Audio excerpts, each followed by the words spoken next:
Shalom,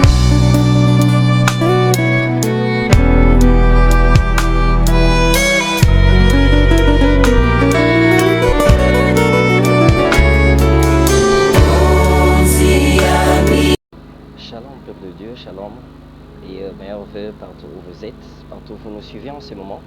Nous vous souhaitons meilleurs vœux et bonne année à tous. Je suis le frère Isaac Itengue, membre de la communauté des églises Beraka Melam, sur l'avenue Louis à 119, précisément dans la commune de Dingwala. Notre référence est Mouchirai. Dès que vous arrivez, vous verrez l'église. Notre mission ce soir est de partager ce thème que nous avons prévu afin d'édifier nos familles, nos collègues, pourquoi pas même édifier nos couples. Le thème de ce soir sera plus basé sur le témoignage de Dieu au sein de la famille. Vous allez voir même que le peuple d'Israël, Dieu insistait tellement afin que le témoignage de Dieu soit transmis de génération en génération. Qu'est-ce que cela signifie? Ça signifie qu'à chaque fois qu'un enfant d'Israël naissait, il a fallu que ses pères puissent le faire comprendre qu'est-ce que l'Éternel avait fait afin que lui, qu'il soit ce qu'il est.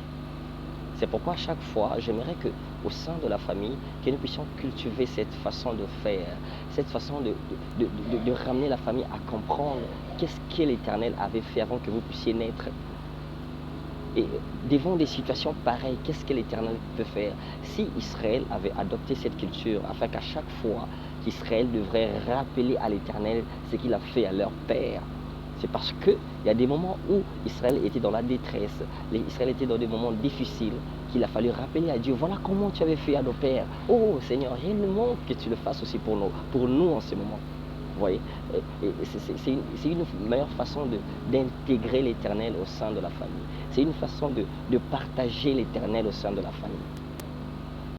En tant que parents, nous avons à chaque fois ce souci de léguer un héritage à nos descendants, de laisser un héritage afin que le nom de la famille soit maintenu. Et si cette culture d'initier aussi les bienfaits de l'Éternel à nos enfants, ça permettrait en sorte que l'héritage ne soit pas seulement matériel, mais que l'héritage aussi soit spirituel. Si vous vous rappelez bien, dans notre culture, dans notre façon d'être en tant que Bantou, nos arrière-parents nous ont appris ces choses, qu'après la mort d'un père, il faut qu'il y ait l'initiation qui puisse rester à un fils, pour remplacer ce que le père faisait. Vous voyez, en quelque sorte, si le nom de l'Éternel, ou soit le témoignage du Dieu vivant, Père éternel, est transmise de génération en génération, permettrait en sorte qu'une culture divine soit établie au sein de nos familles. Parce qu'à chaque fois, même quand tu n'es pas là, celui qui sera après toi, il est initié, il sait qu'est-ce que l'Éternel a fait de mon père, comment est-ce que l'Éternel avait agi. Devant des situations difficiles, cet enfant serait capable d'agir comme toi.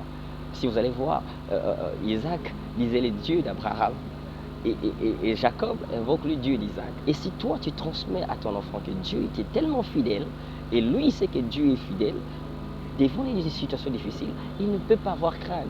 Il se dira non, j'ai quelqu'un qui était fidèle à mon père, il est aussi capable d'être fidèle à moi.